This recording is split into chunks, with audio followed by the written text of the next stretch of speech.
manfaatnya untuk kemaslahatan umat. Tetapi ada masa expire ketika unta atau kambing diperuntukkan untuk diambil susunya, maka pada usia tertentu susunya tidak bisa diperah lagi. Kalau diperuntukkan misalnya kuda untuk mengangkut atau untuk berperang, ketika kudanya sudah tua maka sudah berkurang manfaatnya. Nah, disinilah wabai'uhu, dijual. Apakah bisa dijual ketika fungsi daripada benda wakaf ini sudah mulai menurun? Karena apa?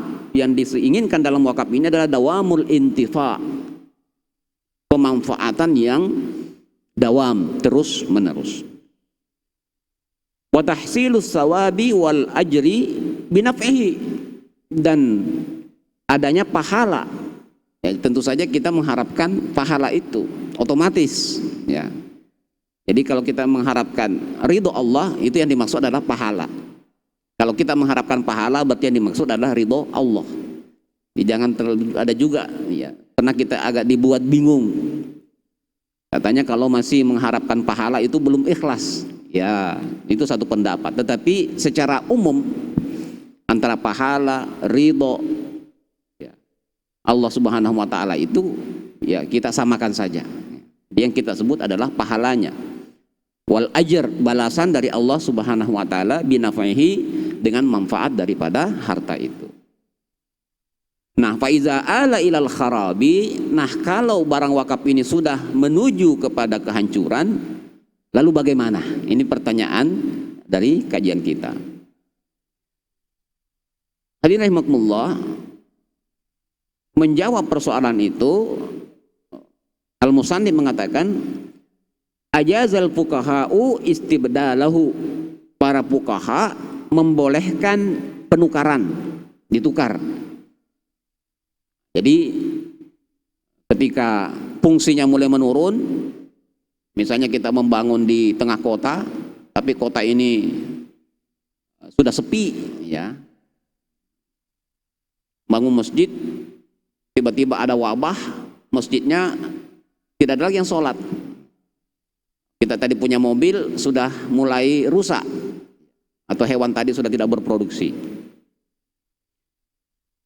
Jadi boleh menukar wabai'ahu, dan bahkan menjualnya lid darurati, karena darurat. Jadi tidak bisa baru wakaf kemarin udah mau dijual oleh nazirnya, tidak boleh. Harus ada kategori lid darurah, kebutuhan mendesak. Oleh karena itu bisyurutin wa quyudin, harus ada syarat-syaratnya. Jadi fuqaha kita memberikan syarat-syarat, tidak boleh sembarangan. Baik, nah yang pertama Bapak Ibu sekalian, lil masjidi, untuk wakaf masjid menurut mazhab Hanafiyah dulu memiliki sifat al-abadiyah. Masjid ini berbeda dengan wakaf-wakaf yang lain. Kalau Bapak mewakafkan rumah, mewakafkan kantor, mewakafkan kebun, itu berbeda ketika kita mewakafkan masjid. Kenapa?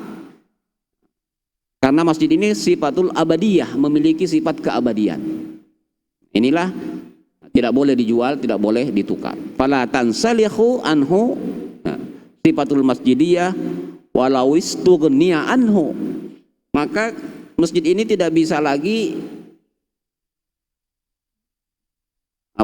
tidak bisa nasah, ya, tidak bisa terhapuskan. Walaupun ustughniya anhu dalam tanda petik tidak dibutuhkan lagi. Jadi kalau kita membangun masjid atau ada orang mewakafkan masjid, walaupun masjid itu tidak dibutuhkan lagi, ya,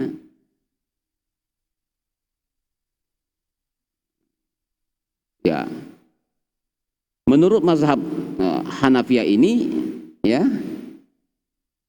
tidak dibolehkan untuk dijual, tidak boleh dibolehkan untuk ditukar. Ya, baqa masjidan inda Abi Hanifah ila qiyamis saati, sampai dengan hari kiamat. Jadi bagus juga, ya. Jadi tidak ada diganggu gugat.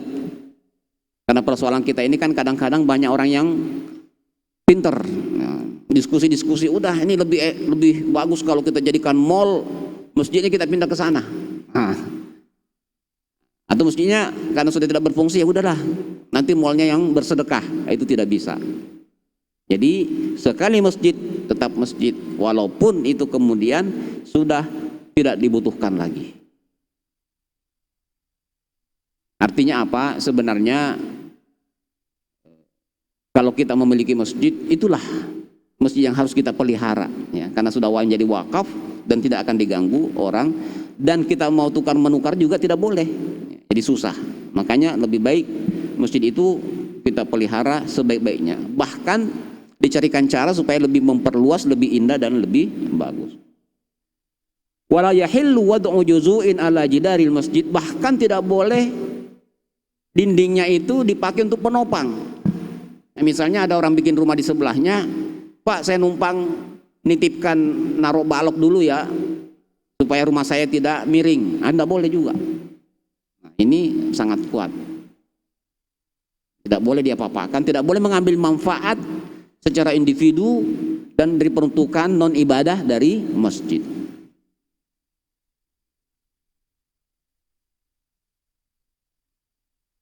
Nah,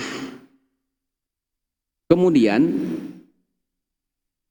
nah itu pendapat mazhab Abu Hanifah dan muridnya yang bernama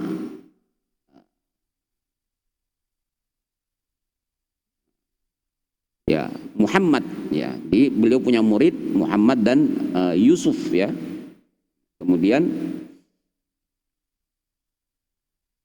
baik, Abu Yusuf dan Muhammad adalah dua orang murid dari Imam Abu Hanifah. Tetapi Bapak Ibu sekalian, jadi mazhab besar ini, walaupun kita mengatakan ini mazhab Hanafiyah, mazhab Abu Hanifah, terkadang di antara murid-muridnya itu ada yang sedikit improvisasi, ada yang sedikit, saya pernah ceritakan bahwa pengikut Syafi'iyah kadang-kadang ulamanya cenderung kepada Hanafiyah. Murid-murid Abu Hanifah kadang-kadang cenderung kepada mazhab Syafi'iyah, itu biasa. Jadi kita dalam hal mazhab ini lebih fleksibel. Ya kan, nanti ini kok ada yang mengatakan boleh, ada yang mengatakan tidak boleh. Kalau begitu berarti pilih, bukan disuruh untuk menyalahkan. Ya, ingat kalau ada perbedaan mazhab, kita disuruh diberikan kesempatan untuk memilih, bukan menyalahkan pihak lain. Oh itu salah itu, nah itu tidak. Padahal ini namanya mazhab yang bersifat ijtihadi. Ijtihadi itu bisa benar dua-duanya, dan kita dipersilakan untuk memilih. Oke, itu untuk bangunan masjidnya. Nah, bagaimana dengan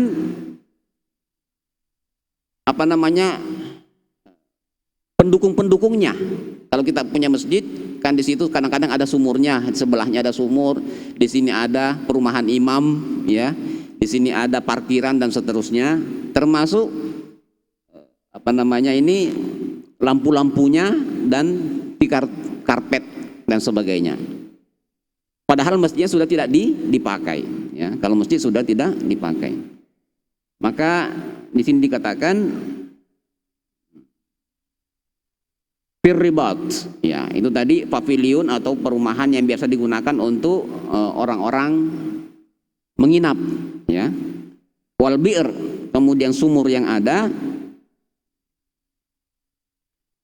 apa jadinya? Ya, yusrafu ila aqrabi masjidin, boleh dialihkan. Ya, di sana desa tetangga ada masjid. Masjid ini sudah tidak dipakai karena tidak ada orangnya. Semua penduduk desa itu sudah transmigrasi. Tidak ada lagi yang tinggal, tidak ada lagi yang sholat, maka alat-alat itu bisa digunakan untuk ke masjid yang lain. Tapi masjidnya tidak boleh, tadi tidak boleh dijual atau ditukar.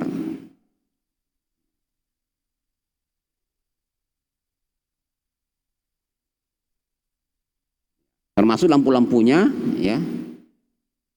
Bikhilafi anqadihi, berbeda dengan anqad. Naqdun itu adalah puing-puingnya. Jadi kalau tikar, lampu itu kan bermanfaat.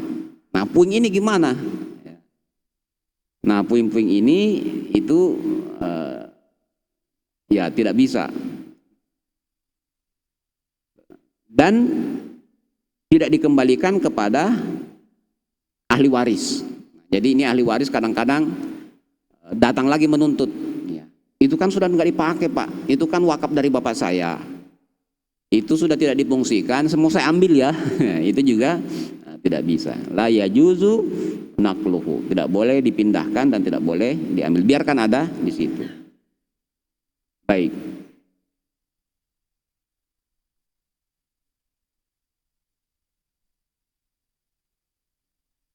Berikutnya Bapak Ibu sekalian, nah tapi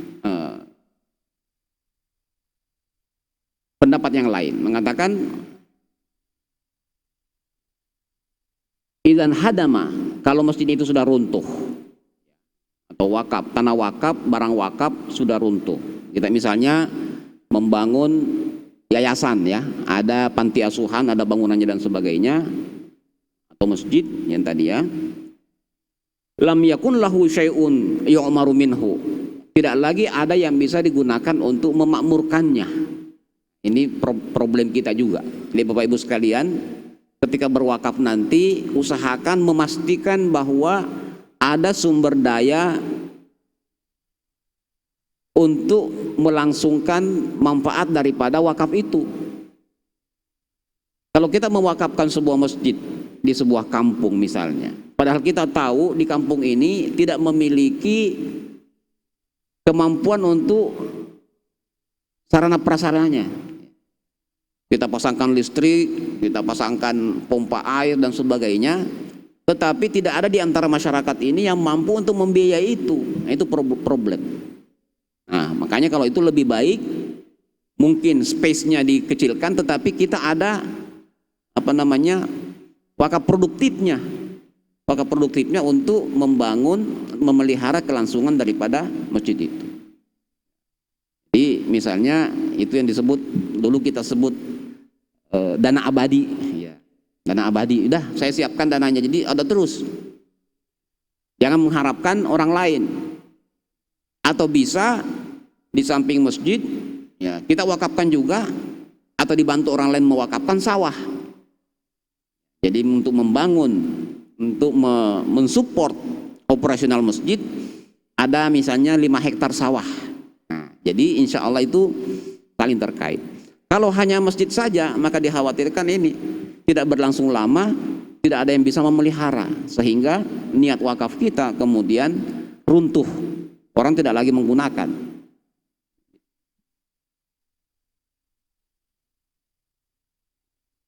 Nah, kemudian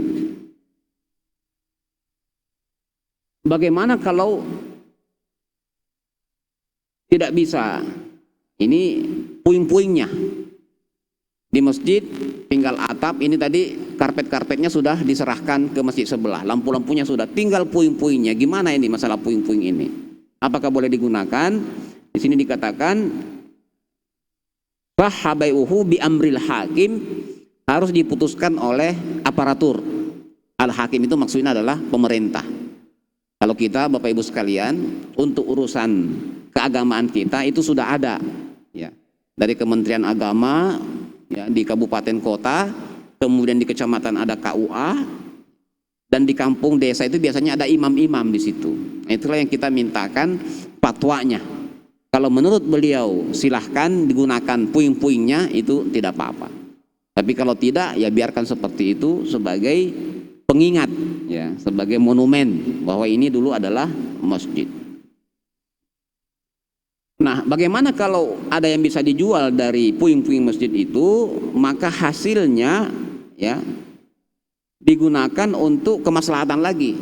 Ya, mungkin gunakan untuk keperluan fuqara. Ya, mungkin masyarakat membutuhkan jembatan kecil, ya, antara sungai kecil, itu bisa digunakan seperti itu. Jadi tidak boleh digunakan untuk hal-hal yang bersifat pribadi. Kemudian pembahasan berikutnya Bapak Ibu sekalian adalah bagaimana ya'alu syai'in minal masjidi tariqan wabil aksi, antara masjid dengan jalan. Ini ada wakaf masjid, ada wakaf jalan. Ya, sama-sama wakaf, sama-sama wakaf. Ini wakaf masjid, wakaf jalan. Kondisi jalan terlalu kecil, sementara wakaf untuk masjid lebih besar. Jadi halaman masjid lebih luas, sementara jalanan lebih kecil.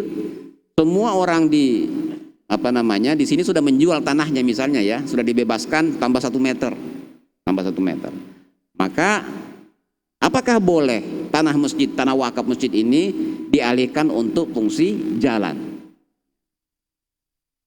Nah, di sini dikatakan kalau dia biduni i'tiradi ahlil mahallah, kalau tidak ada lagi permasalahan di antara masyarakat yang ada di situ, maka boleh jaza li'annaha lil muslimin, boleh digunakan karena itu untuk muslim. Wabil aksi, sebaliknya juga begitu. Ini jalan terlalu besar, jadi wakaf jalan terlalu besar, sementara masjid ini wakafnya terlalu kecil. Bolehkah wakaf jalan ini dialihkan sebagian ke lahan masjid? Nah, di sini dikatakan wabil aksi, boleh dengan syarat ya, ketika wilayah masjid dijadikan jalan, nah di situ nanti ada persyaratannya. Misalnya begini Bapak Ibu sekalian, ini ada lahan perkampungan. Di sini juga ada perkampungan. Kemudian di tengah-tengahnya ada masjid. Orang kesulitan untuk interaksi di sini nih. Boleh nggak kata masyarakat kita minta jalan untuk bisa sekedar lewat di situ? Di sini dikatakan ya, iza ja'ala fil masjidi mamarran, tempat lewat saja, jaza likulli ahadin ayyamurra fihi, boleh diperbolehkan untuk menjadi jalan. Boleh, silakan. Jadi Bapak Ibu kalau kebetulan wakaf masjidnya itu harus dilintasi orang, maka itu diperbolehkan. Illal junuba, kecuali orang junub. Jadi harus dikasih tulisan pengumuman, orang junub tidak boleh lewat ya. Wal haid, dan orang haid, wad dawabi, dan hewan ternak, ini tidak boleh dilewat. Jadi murni betul-betul karena darurat saja, sekedar lewat ya silakan Pak. Tapi itu tadi, nah hanya saja gimana cara merazianya itu, ini Bapak junub atau tidak? Itu nanti ya insya Allah itu urusan pribadi ya. Kalau kita kasih pengumuman, yang junub, yang haid, dan hewan dilarang lewat, karena ini adalah lahan atau masih wilayah daripada masjid. Hadirin rahimakumullah.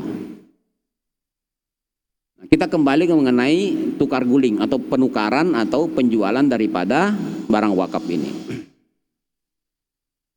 Al-istibdalu salah satu anwa. Jadi tukar menukar ini ada 3 macam. Ada persoalannya. Yang pertama, disyaratkan oleh al-wakif. Jadi Bapak Ibu sekalian, ketika berwakaf, boleh dalam akad kita menyebutkan syarat-syarat. Boleh kita menyebutkan syarat-syarat. Misalnya, saya mewakafkan tanah saya 1000 meter. Itu untuk kalau ada yang membangun yayasan sosial atau yayasan yatim piatu. Tapi kita tanahnya saja. Kemudian kita tambahkan, jika kelak, nah itu ya. Jadi kita bisa wakif ini bisa membuat syarat. Apabila nanti dibutuhkan ada tempat yang lebih bagus, sementara di sini tidak cocok, maka saya bolehkan untuk ditukar. Nah, itu berarti wakif sudah membolehkan penukaran sejak di ikrar wakafnya itu. Nah, itu boleh.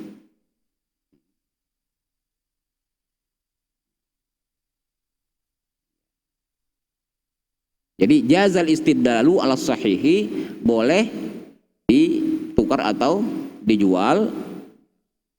Bisamani ardan ukhra idza syaa, kemudian ya apabila dikehendaki ya. Kemudian syaratil ardu as-saniyatu kal ula. maka tanah yang menjadi tukar gulingnya tadi peruntukannya sama dengan wakaf yang pertama. Jadi boleh ditukar. Nah, misalnya di sini sama besarnya, atau ini tergantung nilai ya. Jadi kita itu ada apresial ya. Berapa sih nilai sebenarnya tanah itu? Nanti bisa mengecil, bisa membesar. Kalau yang dia wakafkan itu di tengah kota yang nilainya tinggi, maka ketika dialihkan ke daerah misalnya, maka itu bisa lebih besar. Kalau yang diwakafkan di desa, di kampung, dipindahkan ke daerah kota, maka tentu akan menjadi lebih kecil. Bisa saja 1.000 tanah yang dia wakafkan itu ketika dijual, karena dijual ditukar ya, ditukar guling, hanya mendapatkan 500 meter tapi dekat kota. Ya seperti itu. Itu tidak masalah. Yang penting asaniyatu kal ula. Jadi tanah yang kedua itu sama peruntukannya dengan yang kedua. Kemudian yang kedua, ya, Allah yasyratahu al-waqib. Waqib tidak membuat persyaratan apapun. Saya mewakafkan tanah saya untuk sosial, keagamaan, pendidikan, selesai. Ya. Tidak ada embel-embel boleh dijual atau tidak boleh dijual. Ya. Dia cuma mengatakan seperti itu. Ternyata, jadi beliau tidak memberikan apapun keterangan. Lakin saral mauqufu la yuntafa'u bihi bil kulliyah. Tetapi pada gilirannya, pada masa-masa berikutnya, harta wakaf itu secara umum tidak bisa lagi berfungsi. Tidak bisa lagi berfungsi. La yahsul minhu syai'un aslan. Tidak ada lagi hasilnya. Au la yafi bimu'natihi, atau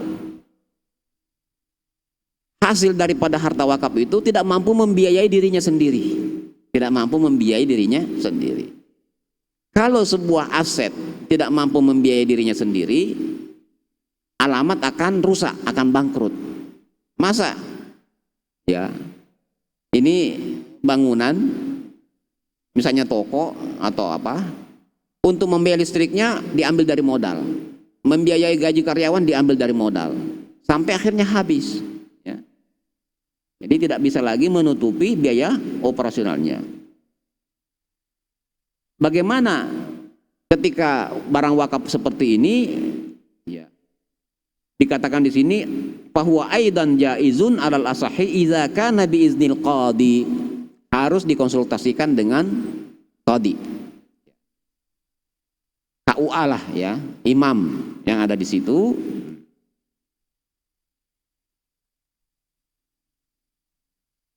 Sehingga bisa tadi ditukar kepada aset yang lebih produktif. Nah, Bapak sekalian, penukaran ini nanti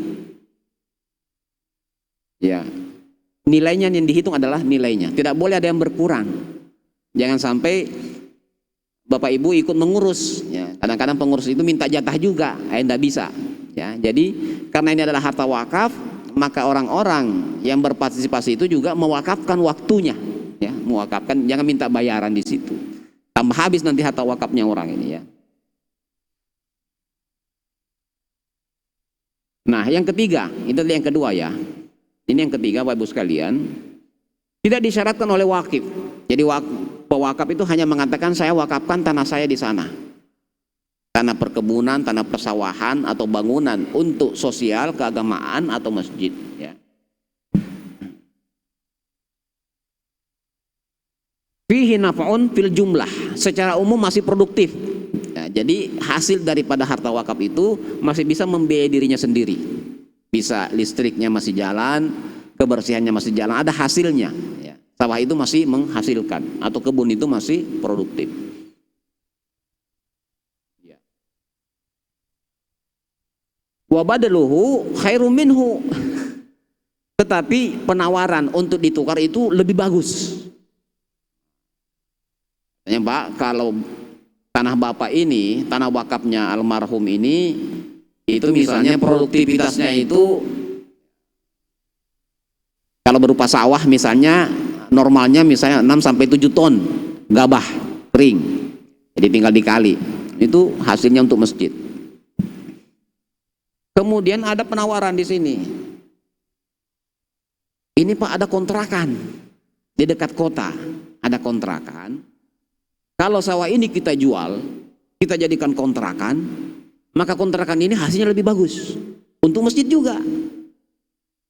Untuk masjid juga. Tetapi ini masih produktif ya. Ini catatannya itu adalah masih produktif dan normal. Cuma ada yang lebih bagus. Apa kata ulama kita di sini? Haza la yajuzu istibdaluhu. Tidak boleh ditukar. Jadi kalau dia masih menghasilkan normal, tetapi ada yang lebih bagus, tidak usah ditukar. Yang boleh ditukar tadi kalau ini sudah menurun, tidak bisa berfungsi lagi, tidak bisa lagi membiayai dirinya, baru boleh ditukar. Tapi kalau masih berfungsi, walaupun ada yang lebih bagus, jangan. Karena kadang-kadang ya mungkin ulama kita tidak menyebutkan di sini, tapi biasanya itu kadang-kadang rayuannya itu rayuan gombal ya. Jadi ternyata ini hanya produktif menurut omongan-omongan saja. Kalau dilakukan takutnya itu justru merusak semua. Jadi kalau masih produktif sebaiknya jangan.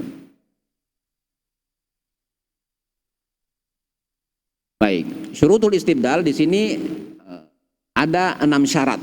Ada 6 syarat lagi untuk tukar guling tadi. Yang pertama adalah boleh ditukar. Teruslah tadi ayah khujal mauqufu anil intifai bihi bil kulliyah. Kalau barang wakaf itu sudah tidak lagi berfungsi memberikan manfaat sebagaimana diamanahkan oleh pewakif, maka dikatakan adimul manfaah, tidak ada lagi manfaatnya, maka itu boleh dijual atau boleh ditukar. Kecuali masjid tadi ya. Kemudian alla yakuna hunaka ra'un lil waqfi yu'maru bihi. Di sana tidak ada sumber daya untuk membiayai kemakmurannya. Tadi tidak bisa lagi membiayai dirinya sendiri. Kemudian yang ketiga, alla yakunal bai'u bighabanin fahishin. Jangan sampai jual belinya tadi atau tukar gulingnya itu dengan apa ini ya?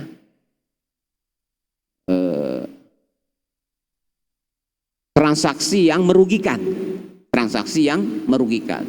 Jadi Bapak Ibu nazir, insya Allah pada pertemuan berikutnya kita membahas tentang nazir. Siapapun yang diberikan kewenangan mengelola harta wakaf, ketika ini terjadi memenuhi syarat, sudah tidak bermanfaat lagi, tapi tanahnya masih ada, tapi manfaatnya kurang atau tidak lagi. Kemudian tidak ada lagi cara untuk menghidupkannya lagi. Tidak boleh, walaupun boleh dijual tetapi ditukar, boleh dijual atau ditukar, tapi tidak boleh dengan orang yang sudah terkenal menipu. Jangan sampai merugikan. Ditilap harganya. Sebenarnya harganya itu sudah 1 juta per meter, tetapi dijual dengan harga 500.000 per meter. Ada keuntungan yang diambil oleh orang-orang tertentu, maka ini tidak dibolehkan. Nah yang keempat, Bapak Ibu sekalian, ayyakunal mustabdilu qadil jannah. Yang mengizinkan daripada tukar menukar ini haruslah hakim al-qadi yang wara, disebut dengan qadi al-jannah. Jadi Bapak Ibu, jadi hakim itu ada hadisnya, kalau orang menjadi hakim itu satu kakinya di neraka, satu kakinya di surga. Ya. Jadi harus cari qadil jannah, qadi yang kakinya di surga itu. Artinya qadi yang tidak menerima suap, qadi yang wara dan seterusnya. Kemudian ya, berikutnya adalah syarat yang kelima, ayyastabdila bihi uqaran, ya harus dengan benda yang tidak bergerak juga, ya benda yang abadi ya. Jadi kalau mau menukar harga wakaf itu jangan jual tanah dibelikan mobil. Ini Pak yayasan butuh mobil, ini tanah wakaf dijual untuk mobil, jangan, tidak boleh. harus dengan ukar lagi ya, ada sesuatu yang bertahan lama. La darahima wa dananir, tidak boleh diambil uangnya ya, tidak boleh pakai uang baik dirham maupun dinar. Di sini disebutkan li alla yakulahan nizar ya. Jangan sampai para nazir-nazir ini yang mengkonsumsinya ya. Itu salah satu cara. Ya, salah satu cara untuk menghalangi pengawas-pengawas ini untuk mengambil haknya yang bukan haknya. Wakaf-wakaf ini kalau bisa jangan dalam bentuk uang. Bendalah dalam bentuk tanah. Nah, tapi dalam undang-undang kita itu ada memang pengelola. Kalau itu khusus ya, karena langsung seperti deposito. Begitu kita misalnya wakaf uang tunai 10 juta, maka itu tidak bisa diganggu gugat. Nah, itu tidak apa-apa. Tapi kalau ini uang saya wakafkan, saya bawa ke nazir, Pak ini saya punya uang 10 juta, wakaf, itu ngeri sedap itu ya. Takutnya yang tadi wara begitu lihat duit itu agak goyah ya. Tetapi sebagian ulama kita membolehkan dengan uang cash ya, itu yang terjadi di undang-undang wakaf kita. Boleh dengan syarat yang berat, walaupun dia cash tetapi diperlakukan mirip dengan aset yang tidak bergerak. Kenapa? Kan tidak bisa dicairkan. Kemudian yang keenam adalah alla yabi'ahul qadi liman la tuqbalu syahadatuhu. Ketika bertransaksi Bapak Ibu sekalian, tukar menukar harta wakaf ini, lawan transaksi kita itu adalah orang yang amanah. Jangan, oh ini terkenal sebagai pemabuk, jangan. Ini terkenal sebagai ahli maksiat, jangan. Jadi pilih-pilih. Walaupun tawarannya tinggi. Jadi kan tadi harta kita yang boleh diwakafkan kan sudah tidak fungsi. Dia menukar dengan yang lebih bagus. Tetapi orangnya ini tidak terpercaya. Khawatir kita tertipu. Jadi menghindari. Baik, Bapak sekalian, saya kira ini pendapat ulama mazhab kita. Ada perbedaan sedikit ya, tetapi tidak banyak ya mengenai pandangan mazhab terhadap harta-harta wakaf ini. Jadi kesimpulannya kira-kira adalah bahwa khusus untuk masjid la yahillu bai'uha aslan bil ijma'. Kalau masjid, wakaf masjid tidak boleh dijual sama sekali ya. Biarkan dia seperti apa adanya, karena itu adalah sudah milik Allah ya. Sudah milik Allah, di mana kaum muslimin salat dan bersujud kepada Allah di tempat itu ya. Kemudian Malikiyah sebenarnya ya tetap melarang ya, tetap memperhitungkan walaupun bukan masjid, usahakan supaya tanah wakaf ini jangan sampai dijual.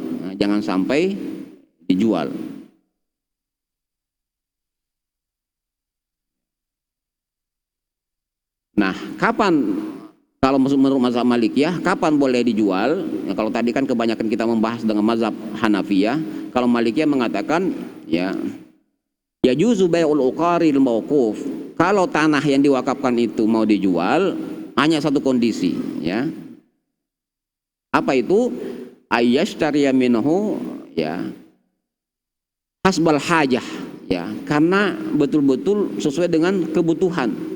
Apa kebutuhannya? Hanya dua, litausi'ati masjidin au tariqin, untuk memperluas masjid atau jalan. Itu mazhab Malikiyah ya. Kemudian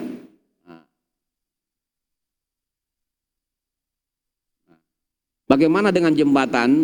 Nah, kadang-kadang kita wakaf jembatan, Bapak Ibu sekalian. Misalnya ini ada sungai kecil, kita mau wakafkan jembatan. Jembatannya itu bisa bongkar pasang.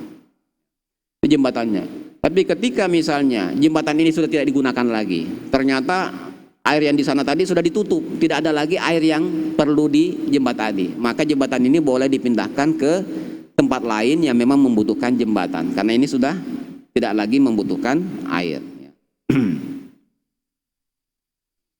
Baik, kemudian ya yang terakhir Bapak Ibu sekalian, wa tuqdamu atau wa tuqaddamu imaratul mauqufi ala haqqil mauqufi alaihim lima fiha min hifdzil waqfi, didahulukan memakmurkan harta wakaf itu daripada pengambilannya kepada pengguna.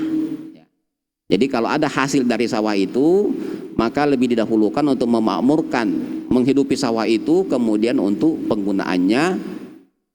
Jadi jangan sampai wakaf ini kemudian tidak bisa berfungsi karena hasilnya diambil terus, tidak digunakan untuk mengolah kembali tanah itu. Demikian Bapak Ibu, semoga bermanfaat.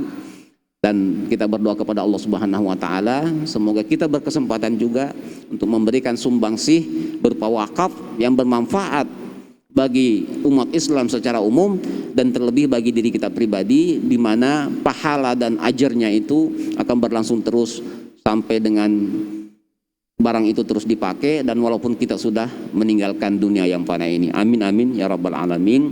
Hadanallahu wa iyyakum ajma'in. Wassalamualaikum warahmatullahi wabarakatuh.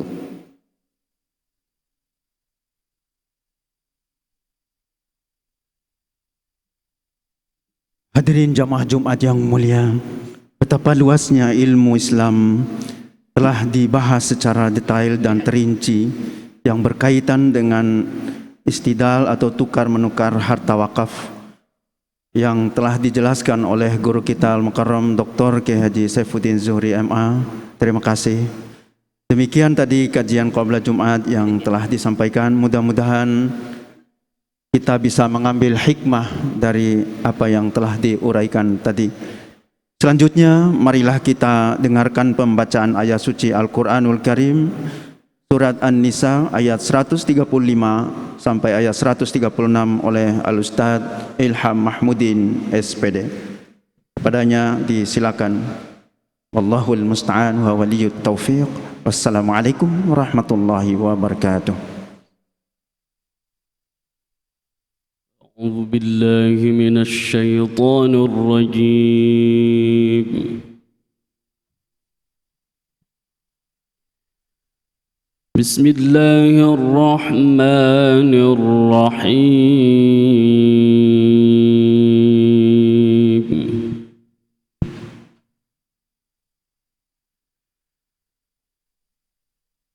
Ya ayyuhalladzina amanu kunu qawwamina bil qisti syuhada'a lillah.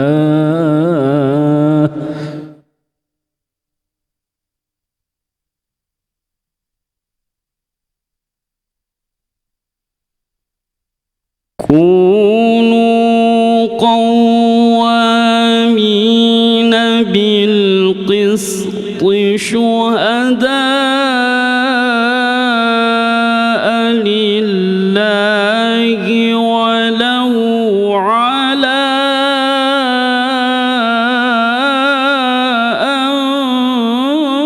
anfusikum.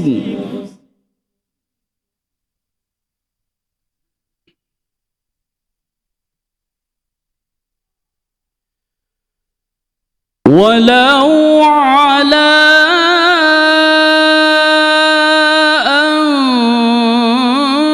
anfusikum awil walidaini wal aqrabin.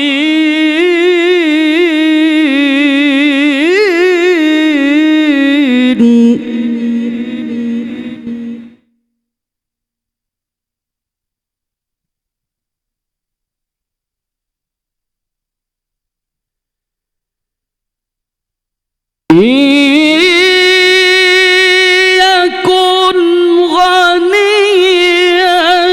aw faqiran fallahu awla bihima.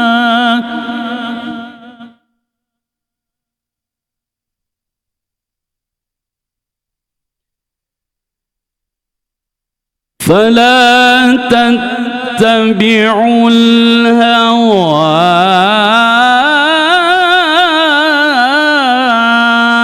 أن تعدلوا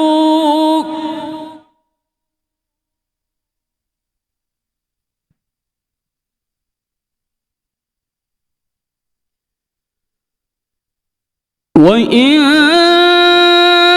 تلووا أو تعرضوا فإن الله كان بما تعملون خبيرا.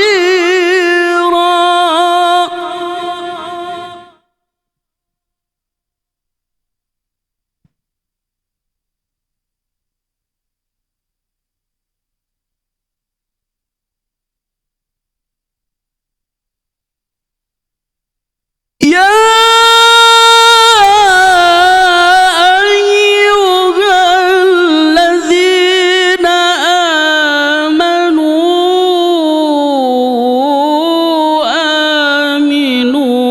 بالله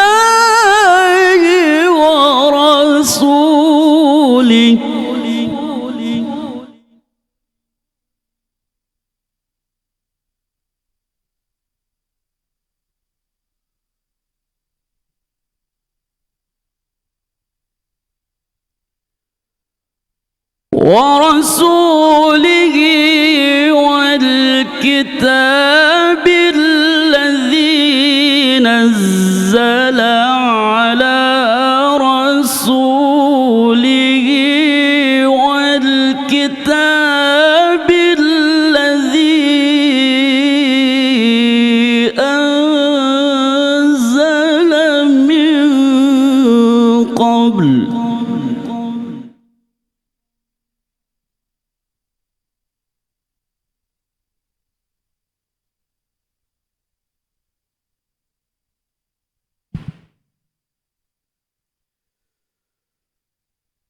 ومن يكفر بالله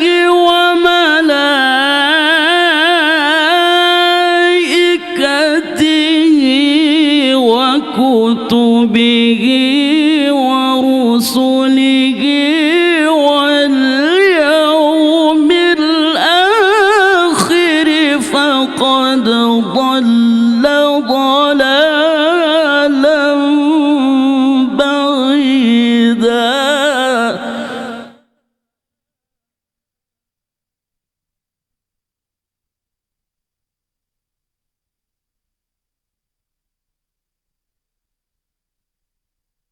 ومن يكفر بالله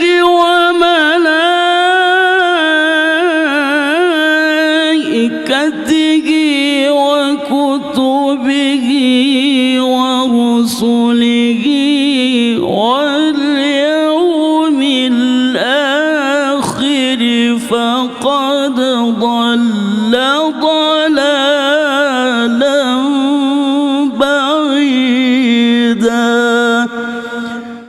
صدق الله العظيم.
Assalamualaikum warahmatullahi wabarakatuh. Bismillah walhamdulillah wassalatu wassalamu ala rasulillah Sayyidina Muhammad ibni Abdillah wa ala alihi wa sahbihi wa mawalah la hawla wa la quwwata illa billah amma ba'du. Baru saja kita dengarkan pembacaan ayat suci Al-Quran Surah An-Nisa ayat 135 sampai dengan 136 oleh Al-Ustadz Ilham Mahmudin SPD. Semoga qari dan kita sebagai pendengar mendapatkan limpahan rahmat dari Allah Subhanahu wa ta'ala. Amin ya mujibas sailin. Jamaah salat Jumat Masjid Istiqlal yang berbahagia, kami ucapkan terima kasih atas pilihan para jamaah untuk salat Jumat di Masjid Istiqlal hari ini. Dan perkenankan kami menyampaikan beberapa informasi dan agenda hari ini, Jumat tanggal 4 Sya'ban 1447 Hijriah, bertepatan dengan tanggal 23 Januari 2026 Miladiah.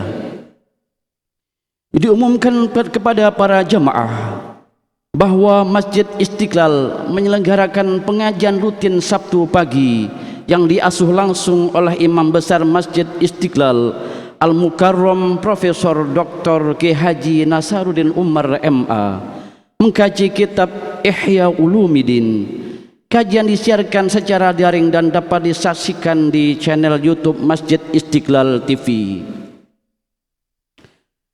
Setelah kita melaksanakan ibadah sholat Jumat, kami mohon kesediaan para jamaah untuk melaksanakan sholat gaib untuk para almarhum dan almarhumah yang nama-namanya telah disebutkan dan didoakan pada acara sholawat dan istighosah tadi malam, dan ditambah dengan almarhum Muhammad Alfiandi bin Mahrub, almarhum Ating bin Jakaria, almarhum Haji Abdul Karim bin Haji Abdul Kadir, almarhumah Hajah Romlah binti Haji Muhammad Amin, almarhumah Tutih Sopiah binti Dailin, almarhumah Asni binti Haji Abdullah. Jamaah Jumat rahimakumullah, adapun agenda pada hari ini Jumat tanggal 4 Sya'ban 1447 Hijriah, bertepatan dengan tanggal 23 Januari 2026 Miladiah. Khatib Jumat Al-Mukarram Profesor Dr. K. Haji Said Akil Husain Al-Munawwar MA dengan tema Alam Semesta sebagai Laboratorium Kehidupan. Imam Salat Jumat Al-Hafidh Haji Martomo Malaing SQ MA. Imam kedua Al-Hafidh Dr. Haji Ahmad Husni Ismail MAG. Muadzin pertama Al-Ustadz Ilham Mahmudin SPD. Muadzin kedua Al-Ustadz Haji Raden Harmoko MPDI. Demikian pengumuman Jumat hari ini kepada para jamaah supaya mengisi sop di depannya yang masih kosong dengan rapi. Bagi yang membawa handphone atau sejenisnya agar nonaktifkannya, dan dimohon dengan sangat agar jamaah tidak bercakap-cakap ketika khutbah berlangsung. Wallahul musta'an wa huwa waliyut taufiq. Wassalamu alaikum warahmatullahi wabarakatuh.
Allahu Akbar, Allahu Akbar.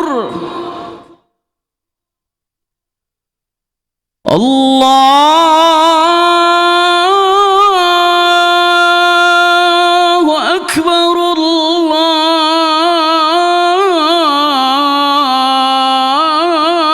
Allahu Akbar. أشهد أن لا إله إلا الله.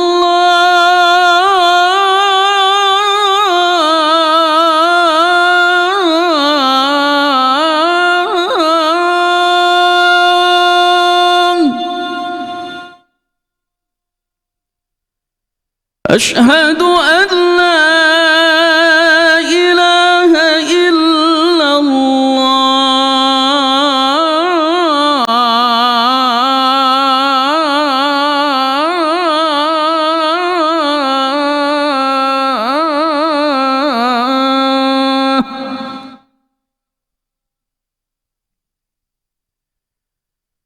أشهد أن محمد رسول الله.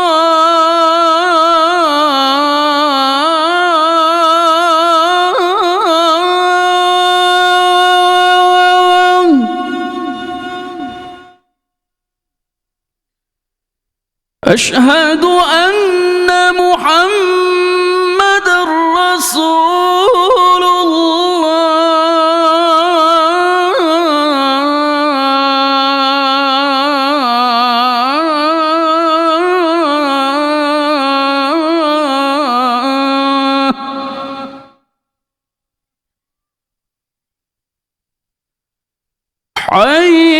حي على الصلاة.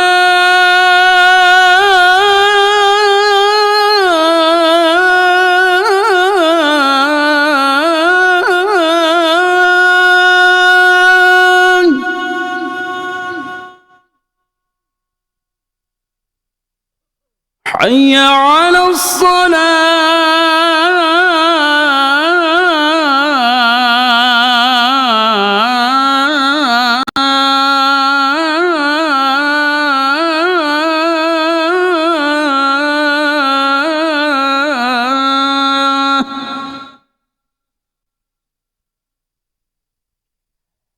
حي على الفلاح.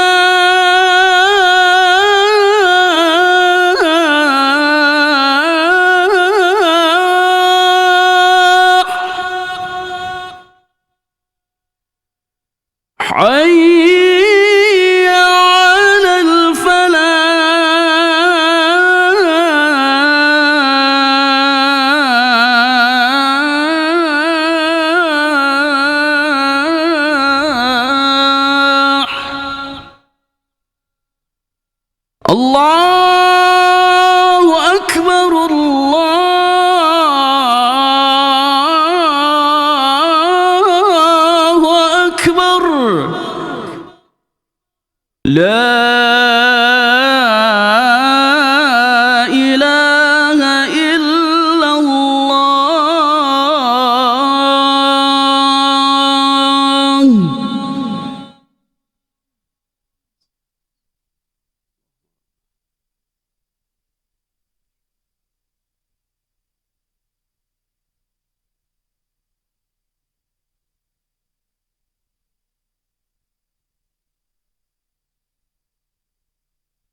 إن الله وملائكته يصلون على النبي يا أيها الذين آمنوا صلوا عليه وسلموا تسليما.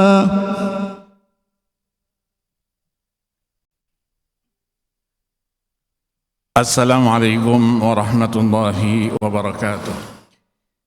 Allahu Akbar, Allahu Akbar, Allahu Akbar, Allahu Akbar. Asyhadu an la ilaha illallah.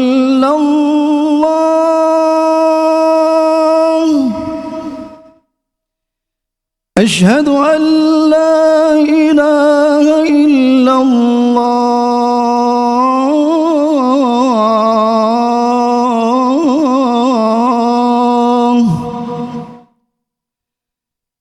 أشهد أن محمدًا رسول الله.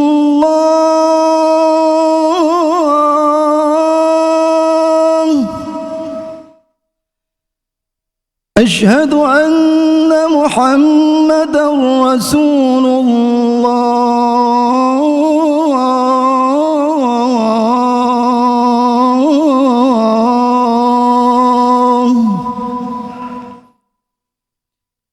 حي على الصلاة.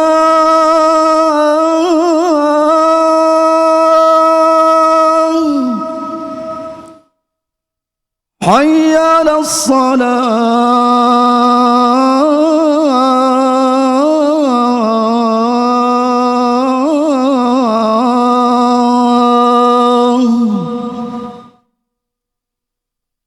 حي على الفلاح.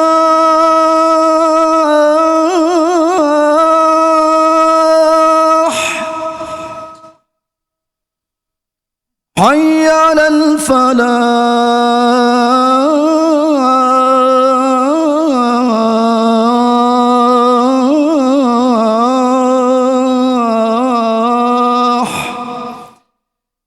الله أكبر، الله أكبر. لا إله إلا الله.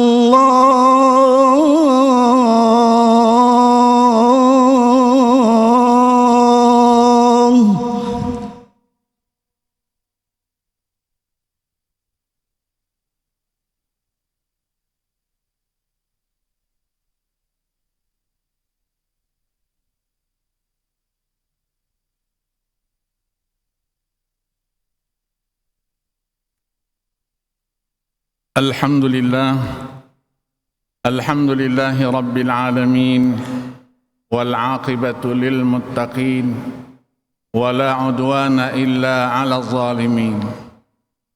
Allahumma salli wa sallim ala sayyidina Muhammad wa ala ali sayyidina Muhammad, sayyidul awwalin wal akhirin wa imamul anbiya'i wal muttaqin. Allahumma salli wa sallim على سيدنا محمد وعلى آله وأصحابه. أما بعد فيا أيها المسلمون رحمكم الله، اتقوا الله حق تقاته ولا تموتن إلا وأنتم مسلمون. Saudara-saudara sidang Jumat yang berbahagia, melalui mimbar khutbah Jumat pada hari ini, kami selaku khatib mengajak pribadi kami terutama dan saudara-saudara sidang Jumat yang berbahagia untuk selalu meningkatkan ketakwaan kepada Allah Subhanahu wa taala. Takwa dalam arti kata yang sebenarnya, takwa di dalam perkataan, takwa di dalam perbuatan, takwa di dalam seluruh aktivitas keseharian. Takwa dengan menjalankan segala perintah Allah Subhanahu wa taala dan menjauhkan diri dari segala larangannya. Mudah-mudahan dengan modal takwa itu kita akan termasuk dalam firman Allah Subhanahu wa taala yang sekaligus merupakan janji daripadanya, sebagaimana yang tersebut dalam surah Maryam ayat 63 yang berbunyi, a'udzubillahi minasyaitonir rajim, tilkal jannatul lati nurisu min ibadina man kana taqiyya. Itulah surga yang akan kami wariskan kepada hamba-hamba kami yang bertakwa. Saudara-saudara sidang Jumat yang budiman, topik khutbah kita pada hari ini adalah alam semesta sebagai laboratorium kehidupan dalam perspektif Islam. Alam semesta dalam pandangan Islam bukanlah sekedar realitas yang tercipta sebagai kebetulan atau sekedar ruang fisik tanpa makna, melainkan ciptaan Allah Subhanahu wa taala yang mengandung tujuan, hikmah dan nilai-nilai ketuhanan. Al-Quran berulang kali mengarahkan manusia untuk memperhatikan, meneliti dan merenungkan fenomena alam sebagai bagian dari proses pengenalan terhadap Allah Subhanahu wa taala dan penguatan keimanan. Seruan-seruan Al-Quran untuk selalu bertafakkur, bertadabbur dan berta'akkul menggunakan akal menegaskan bahwa Islam menempatkan alam sebagai media pembelajaran yang terbuka dan berkelanjutan bagi manusia sepanjang hayatnya. Dalam kerangka tersebut, alam semesta dapat dipahami sebagai laboratorium kehidupan, yaitu ruang eksistensial, tempat manusia menjalani proses pembelajaran, pengujian dan pembentukan nilai-nilai diri melalui interaksi dengan hukum-hukum alam, sunnatullah dan dinamika sosial yang ada. Setiap peristiwa alam, kondisi kehidupan serta konsekuensi dari tindakan manusia merupakan bahagian dari mekanisme pendidikan ilahi yang syarat dengan pesan moral, spiritual dan intelektual. Dengan demikian, kehidupan dunia Islam tidaklah dipandang sebagai realitas yang hampa makna, melainkan sebagai arena pendidikan dan ujian yang dirancang untuk membentuk manusia yang beriman, berilmu pengetahuan dan berakhlak mulia. Konsep alam sebagai laboratorium kehidupan juga mencerminkan paradigma keilmuan Islam yang bersifat integratif dan holistik.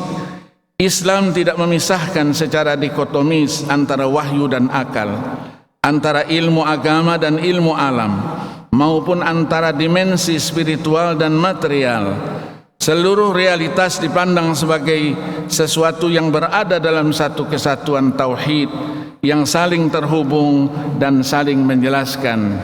Oleh karena itu, pengkajian terhadap alam semesta bukan hanya aktivitas ilmiah yang bersifat empiris, tetapi juga ibadah intelektual yang bernilai spiritual ketika dilakukan dengan kesadaran ketuhanan dan orientasi kemaslahatan. Lebih jauh, pemahaman ini memiliki implikasi penting terhadap peran manusia sebagai khalifah Allah di atas muka bumi ini.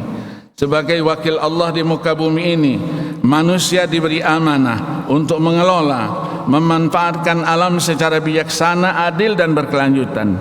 Namun, realitas kontemporer menunjukkan bahwa krisis lingkungan, eksploitasi sumber daya alam, serta degradasi moral dan spiritual seringkali bersumber dari kegagalan manusia dalam memahami hakikat relasinya dengan alam itu sendiri. Kondisi ini menuntut adanya rekonstruksi paradigma keislaman yang menempatkan alam bukan sebagai objek eksploitasi semata, melainkan sebagai mitra pembelajaran dan amanah ilahi yang harus dijaga.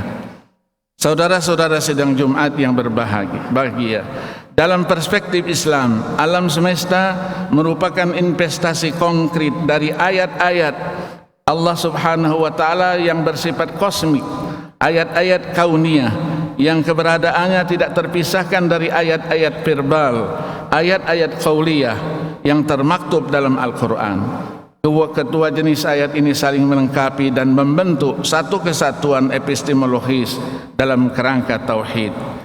Jika ayat qauliyah memberikan petunjuk normatif dan nilai, maka ayat-ayat kauniyah menyajikan bukti empiris dan rasional.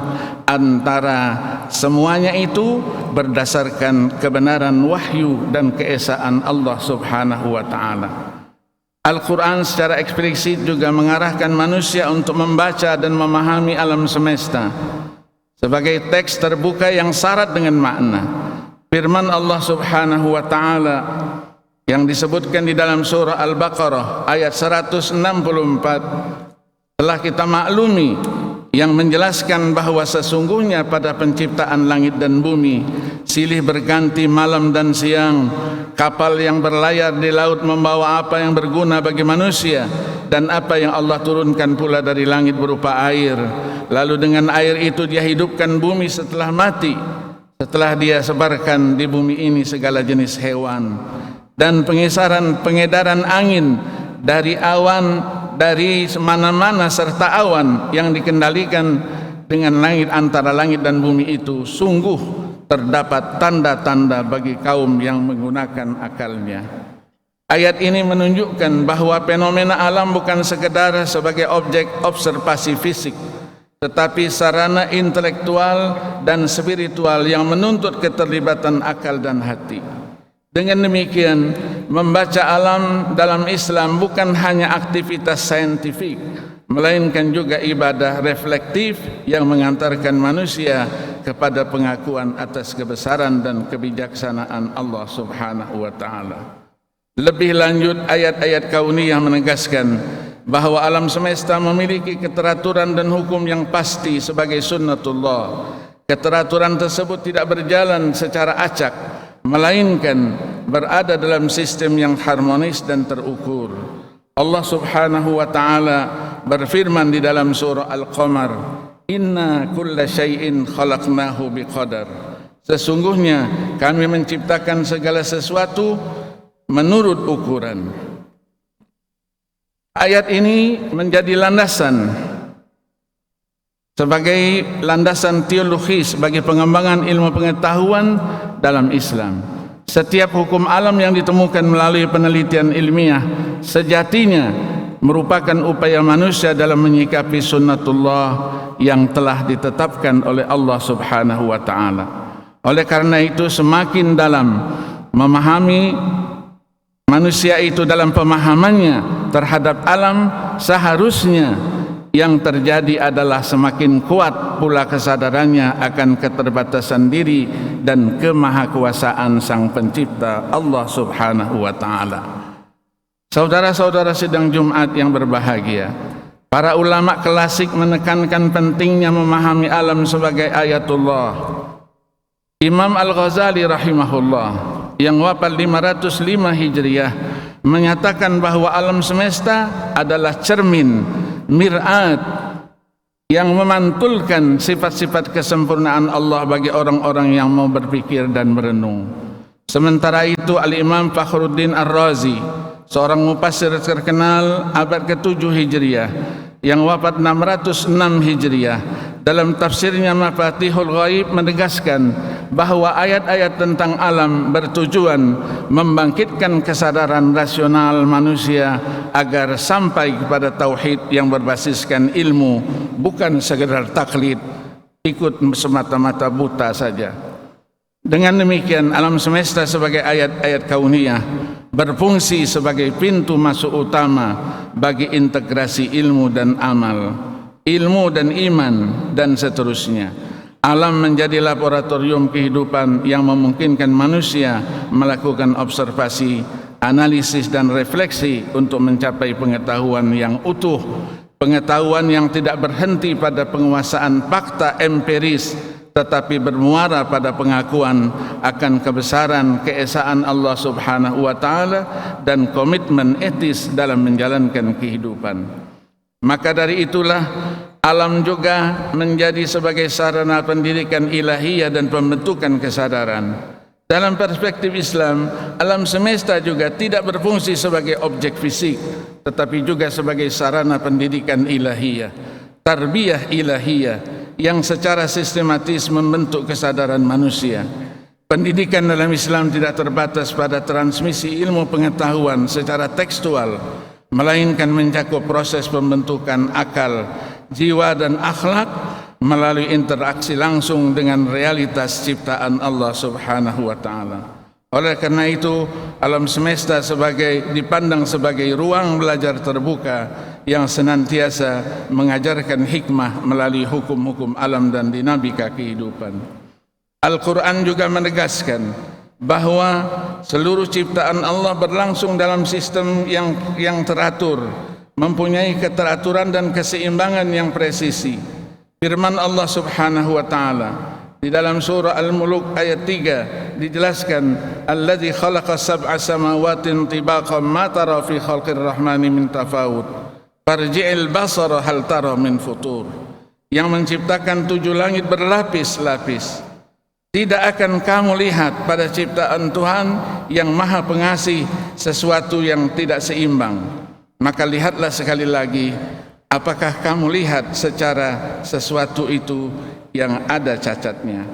Ayat ini menunjukkan bahwa alam merupakan sistem pendidikan yang mengajarkan nilai keteraturan, nizam, nilai keseimbangan, tawazun, dan nilai juga kesempurnaan desain ilahi. Melalui pengamatan terhadap keteraturan tersebut, manusia dididik untuk memahami bahwa kehidupan berjalan berdasarkan hukum, sebab dan akibat yang konsisten sehingga menuntut sikap disiplin, kehati-hatian dan tanggung jawab dalam bertindak. Lebih lanjut, dapat kita katakan bahwa alam juga berfungsi membentuk kesadaran eksistensial manusia itu sendiri tentang keterbatasan diri dan ketergantungan mutlak kepada Allah Subhanahu wa taala. Fenomena alam seperti pergantian siang dan malam, siklus kehidupan dan kematian, serta perubahan musim menjadi pengingat akan keadaan, yaitu semacam kefanaan manusia dan kekuasaan Allah yang absolut. Allah Subhanahu wa taala berfirman di dalam surah Az-Zariyat ayat 20 dan 21, wa fil ardi ayatul lil muqinin wa fi anfusikum afala tubsirun, yang artinya, dan di bumi ini terdapat tanda-tanda kekuasaan Allah bagi orang-orang yang yakin, dan juga pada dirimu sendiri, maka apakah kamu tidak memperhatikan itu? Ayat ini menjelaskan bahwa pendidikan ilahiyah melalui alam tidak hanya bersifat eksternal, tetapi juga internal, menyentuh dimensi kesadaran diri yang disebutkan dan sekaligus sebagai spiritualitas yang harus dimiliki. Dengan merenung alam dan diri kita sendiri, manusia dibimbing untuk mengenal hakikat penciptanya, Allah Subhanahu wa taala, dan tujuan hidupnya sebagai makhluk yang diciptakannya. Dalam konteks inilah alam berperan sebagai media integrasi antara pengetahuan empiris dan nilai-nilai spiritual. Proses belajar dari alam tidak berhenti pada penguasaan data dan fakta, tetapi mendorong terbentuknya hikmah, yaitu kemampuan menempatkan sesuatu pada tempatnya secara tepat. Para ulama seperti Ibnu Qayyim Al-Jauziyah yang wafat 751 Hijriah menegaskan bahwa hikmah lahir dari perenungan mendalam terhadap ciptaan Allah yang disertai dengan kesadaran iman. Dengan demikian alam mendidik manusia untuk menjadi pribadi yang berilmu sekaligus bijaksana dan mempunyai iman yang kokoh. Selain itu, pendidikan melalui alam juga melahirkan kesadaran etis dan sosial. Keseimbangan ekosistem mengajarkan pentingnya keadilan, moderasi dan tanggung jawab kolektif. Ketika manusia melanggar prinsip keseimbangan tersebut melalui eksploitasi yang berlebihan, kerusakan yang terjadi menjadi pelajaran keras yang mendidik manusia agar kembali kepada nilai-nilai ilahiyah. Dalam hal inilah alam berfungsi sebagai guru yang tegas namun adil yang mendidik manusia selalu konsekuensi dalam keadaan yang nyata. Dengan demikian, alam sebagai sarana pendidikan ilahiyah tidak hanya membentuk kesadaran intelektual, tetapi juga kesadaran spiritual dan etika. Saudara-saudara sidang Jumat yang budiman, dalam perspektif Islam juga, kehidupan dunia beserta seluruh dinamika alam yang menyertainya merupakan arena ujian, darul ibtila bagi manusia secara keseluruhan. Alam semesta berfungsi sebagai laboratorium kehidupan yang menguji kualitas iman seseorang, integritas moral dan kedalaman spiritual melalui berbagai kondisi yang silih berganti. Ujian tersebut tidak bersifat kebetulan, melainkan merupakan bahagian dari desain ilahi untuk membedakan manusia yang beriman secara otentik dari sekedar simbolik belaka. Allah Subhanahu wa taala berfirman dalam ayat 2 surah Al-Ankabut, ahasiban nasu ay yutraku ay yaqulu amanna wa hum la yuftanun. Apakah manusia mengira bahwa setelah mereka mengucapkan beriman kepada Allah dibiarkan begitu saja? Jawabnya tidak. Kami telah beriman sedangkan mereka dalam suasana untuk selalu diuji. Ayat ini menjelaskan bahwa ujian merupakan keniscayaan dalam kehidupan beriman. Fenomena alam seperti berlimpahnya sumber daya manusia, keterbatasan lingkungan, bencana alam, maupun perubahan iklim menjadi instrumen ujian mengungkap sikap daripada batin manusia itu sendiri. Dalam kondisi kelapangan, manusia diuji melalui rasa syukur dan keadilan, sedangkan dalam kesempitan manusia selalu diuji kesabaran dan keteguhan iman. Di dalam firman Allah Subhanahu wa taala yang sering kita baca, yaitu firman Allah ayat 155 dari surah Al-Baqarah, "Wa lanabluwannakum bisyai'im minal khaufi wal ju'i wa naqsin minal amwali wal anfusi wath thamarat wa basyyiris sabirin," dan seterusnya. Ayat ini menunjukkan bahwa ujian moral dan spiritual sering kali hadir melalui realitas alamiah yang mempengaruhi kehidupan manusia itu dalam kesehariannya. Cara manusia merespon ujian tersebut menjadi tolak ukur kualitas akhlak dan budi pekertinya, kesabaran yang dimilikinya, kejujuran, empati sosial, dan ketundukan kepada Allah Subhanahu wa taala secara total merupakan ciptaan Allah Subhanahu wa taala, merupakan nilai-nilai yang diuji dan dimatangkan melalui interaksi manusia itu dengan kondisi alam yang selalu ideal. Saudara-saudara sidang Jumat yang berbahagia, dalam Islam juga relasi antara alam semesta, ilmu pengetahuan dan manusia terikat dia secara erat dalam kerangka amanah kekhalifaan. Sebagai khalifah Allah di atas muka bumi ini, alam semesta sebagai ciptaan disediakan sebagai medan eksplorasi dan juga pengembangan ilmu pengetahuan. Sementara manusia diberi akal dan kemampuan belajar untuk mengungkap hukum-hukum Allah itu sendiri. Ayat-ayat Al-Quran banyak sekali yang menceritakan tentang itu. Al-Quran juga mendorong manusia mengkaji alam secara rasional dan empiris sebagai bagian dari pengamalan fungsi kekhalifaan. Firman Allah Subhanahu wa taala yang berada di dalam surah Al-Jasiyah ayat 13 berbunyi, "Wasakhkhara lakum ma fis samawati wa ma fil ardi jami'an minhu inna fi dzalika laayatin liqaumin yatafakkarun." Ini adalah merupakan satu peringatan yang artinya dia menundukkan untukmu apa yang ada di langit dan apa yang di bumi semuanya sebagai rahmatnya. Sesungguhnya pada yang demikian itu benar-benar terdapat tanda-tanda kebesaran Allah Subhanahu wa taala bagi kaum yang berpikir. Saudara-saudara sidang Jumat yang budiman, dengan demikian alam, ilmu pengetahuan dan kekhalifaan manusia membentuk satu kesatuan konseptual yang tidak terpisahkan dalam Islam. Alam menyediakan objek kajian, ilmu pengetahuan menjadi instrumen pemahaman dan pengelolaan, sementara kekhalifaan memberikan orientasi etis dan spiritual. Sinergi ketiganya diharapkan melahirkan manusia yang berilmu, yang bertanggung jawab, serta peradaban yang berkelanjutan dan berkeadilan sebagai wujud nyata penghambaan manusia itu sendiri. Saudara-saudara sidang Jumat yang berbahagia, apapun yang kita lakukan di dunia yang fana ini, apabila itu adalah satu kebaikan, yakinlah Allah Subhanahu wa taala akan memberikan pahala dan ganjaran yang berlipat ganda. Sebaliknya, yakinlah pula apabila yang dilakukan itu adalah kedurhakaan, maksiat, melanggar aturan-aturan Allah dan Rasulnya, Allah Subhanahu wa taala sudah siapkan juga azab dan siksanya yang pedih. Pertanyaannya adalah, apa yang sudah kita persiapkan untuk menghadap pengadilan Allah Subhanahu wa taala yang maha adil itu?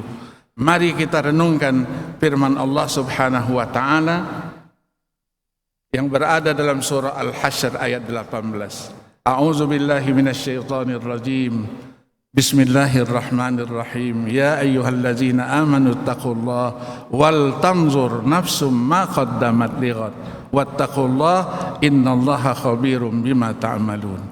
Wahai orang-orang yang beriman, bertakwalah kamu kepada Allah Subhanahu wa taala, dan setiap pribadi hendaknya memikirkan apa yang sudah dia persiapkan untuk hari esok.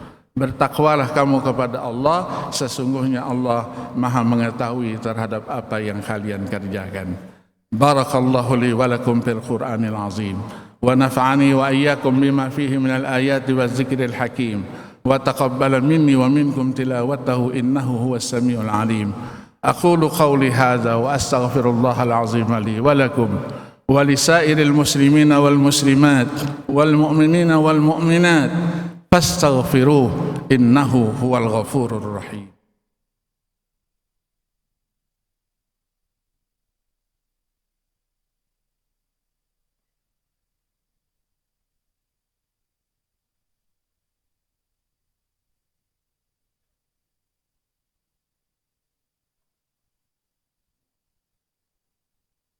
Alhamdulillah hamdan katsiran kama amar. Asyhadu an la ilaha illallah wahdahu la syarikalah irghaman liman jahada bihi wa kafar. Wa asyhadu anna sayyidana wa nabiyyana Muhammadan abduhu wa rasuluh, sayyidul khalaiqi wal bashar. Allahumma salli wa sallim wa barik ala sayyidina Muhammad wa ala alihi wa ashabihi masabihil ghurar. Amma ba'du, fa ya ayyuhal muslimuna rahimakumullah, ittaqullaha haqqa tuqatih wa la tamutunna illa wa antum muslimun. I'lamu anna Allah subhanahu wa ta'ala qad shalla ala nabiyhi qadima faqala jalla jalaluhu alima inna Allaha wa malaikatahu yusalluna ala nabi ya ayyuhalladzina amanu sallu alaihi wa sallimu taslima. Allahumma salli wa sallim wa barik ala sayyidina Muhammad wa ala ali sayyidina Muhammad kama barakta wa sallamta ala sayyidina Ibrahim wa ala ali sayyidina Ibrahim fil alamin innaka Hamidum Majid. Wardallahumma anil khulafa'ir rasyidin Abi Bakr wa Umar wa Utsman wa Ali wa anis sittatil baqin min asharatil kiram wa an ammi nabiyika khairin nas wa an azwajihi at-tahirati ummahatil mu'minin وعن أصحابه والتابعين وتابع التابعين لهم بإحسان إلى يوم الدين. اللهم انصر من نصر دين محمد واخذل من خذل المسلمين. اللهم اغفر لنا وللمسلمين والمسلمات والمؤمنين والمؤمنات الأحياء منهم والأموات إنك سميع قريب مجيب الدعوات يا قاضي الحاجات. اللهم اغفر لهم وارحمهم وعافهم واعف عنهم وأكرم نزلهم ووسع مدخلهم في دار كرامتك. ربنا آتنا في الدنيا حسنة وفي الآخرة حسنة وقنا عذاب النار. عباد الله، إن الله يأمر بالعدل والإحسان وإيتاء ذي القربى وينهى عن الفحشاء والمنكر والبغي يعظكم لعلكم تذكرون. فاذكروا الله العظيم يذكركم وادعوه يستجب لكم واسألوا من فضله يعطكم واشكروا على نعمه يزدكم ولذكر الله أكبر والله يعلم ما تصنعون. أقم الصلاة. الله أكبر الله أكبر أشهد أن لا إله إلا الله أشهد أن محمدا رسول الله. حي على الصلاة حي على الفلاح قد قامت الصلاة قد قامت الصلاة الله أكبر الله أكبر لا إله إلا الله.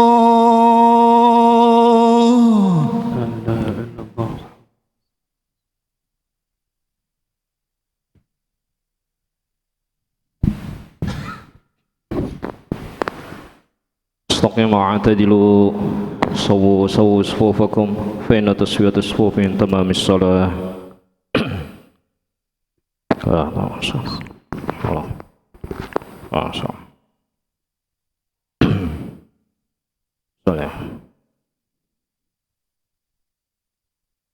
الله أكبر الله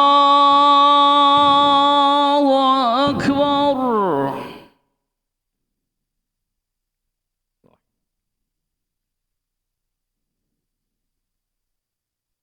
بسم الله الرحمن الرحيم. الحمد لله رب العالمين الرحمن الرحيم مالك يوم الدين إياك نعبد وإياك نستعين اهدنا الصراط المستقيم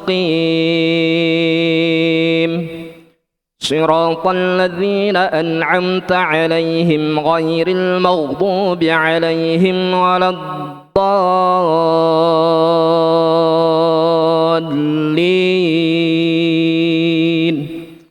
آمين.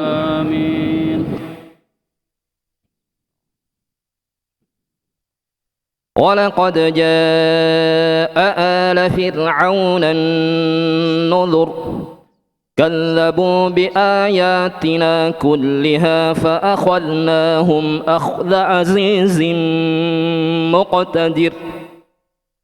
أكفاركم خير من أولئكم أم لكم براءة في الزبر أم يقولون نحن جميع منتصر سيهزم الجمع ويولون الدبر بل الساعة موعدهم والساعة أدهى وأمر إن المجرمين في ضلال وسعر يوم يسحبون في النار على وجوههم ذوقوا مس سقر إنا كل شيء خلقناه بقدر. الله أكبر الله أكبر. سمع الله لمن حمده ربنا ولك الحمد. الله أكبر الله أكبر. الله أكبر الله أكبر.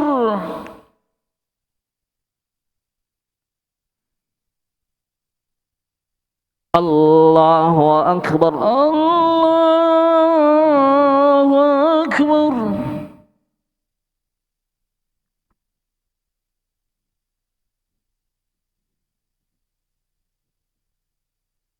الله أكبر الله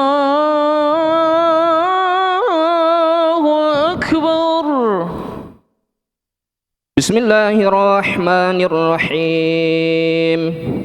الحمد لله رب العالمين الرحمن الرحيم مالك يوم الدين إياك نعبد وإياك نستعين اهدنا الصراط المستقيم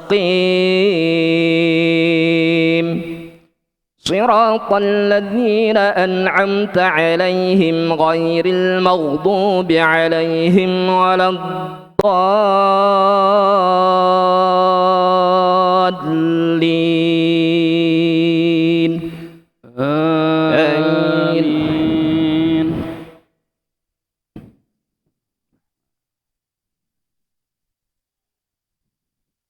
وما أمرنا إلا واحدة كلمح بالبصر ولقد أهلكنا أشياعكم فهل من مدكر وكل شيء فعلوه في الزبر وكل صغير وكبير مستطر إن المتقين في جنات ونهر في مقعد صدق عند مليك مقتدر.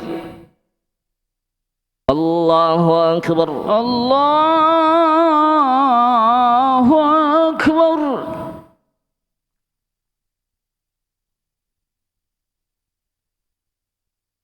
سمع الله لمن حمده. ربنا ولك الحمد. الله أكبر. الله أكبر.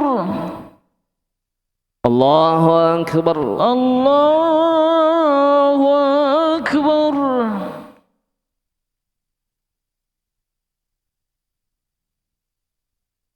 الله أكبر.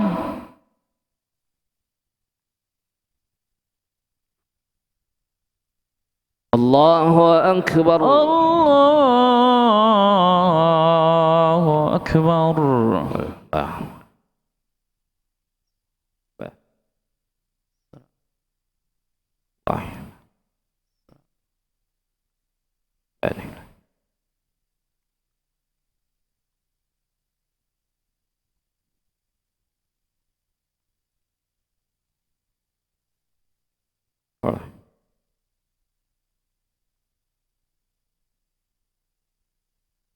السلام عليكم ورحمة الله.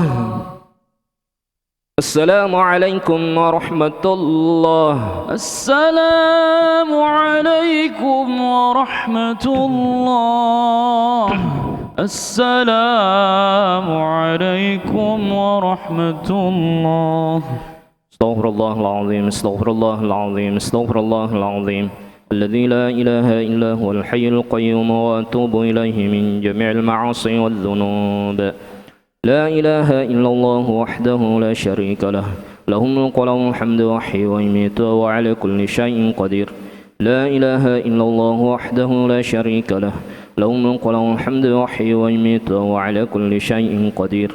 لا إله إلا الله وحده لا شريك له له الملك وله الحمد يحيي ويميت وهو على كل شيء قدير. اللهم أجرنا من النار. اللهم أجرنا من النار. اللهم أجرنا من النار سالمين. اللهم أنت السلام ومنك السلام وإليك يعود السلام. فحينا ربنا بالسلام وأدخلنا الجنة دار السلام. تباركت ربنا وتعاليت يا ذا الجلال والإكرام. اللهم لا مانع لما أعطيت ولا معطي لما منعت ولا راد لما قضيت ولا ينفع ذا الجد منك الجد. الفاتحة. أعوذ بالله من الشيطان الرجيم. بسم الله الرحمن الرحيم. الحمد لله رب العالمين الرحمن الرحيم مالك يوم الدين. إياك نعبد وإياك نستعين. اهدنا الصراط المستقيم صراط الذين أنعمت عليهم غير المغضوب عليهم ولا الضالين. آمين.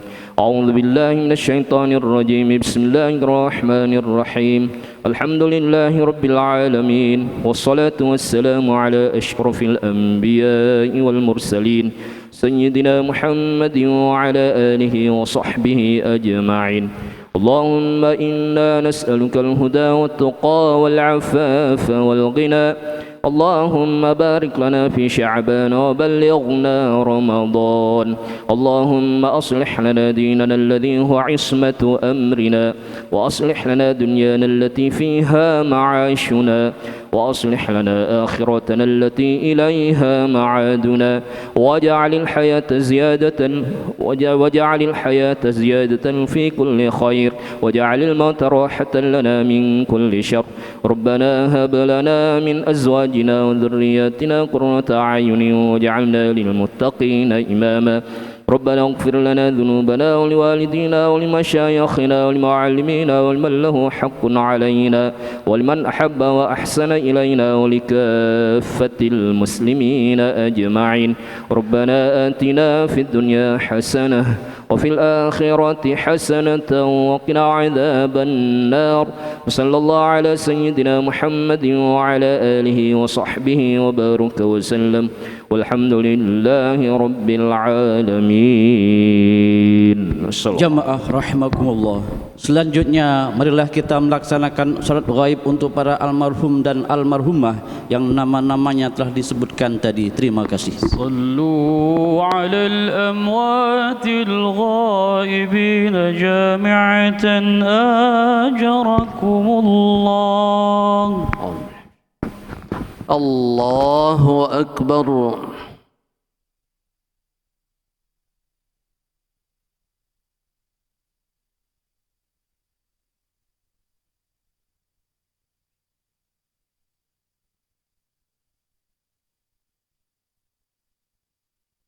الله أكبر.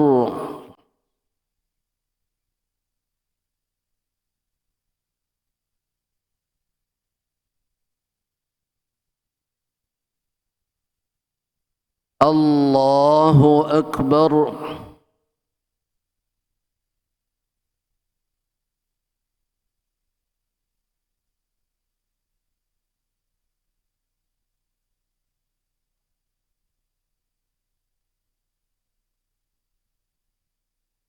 الله أكبر. السلام عليكم ورحمة الله وبركاته. السلام عليكم ورحمة الله وبركاته.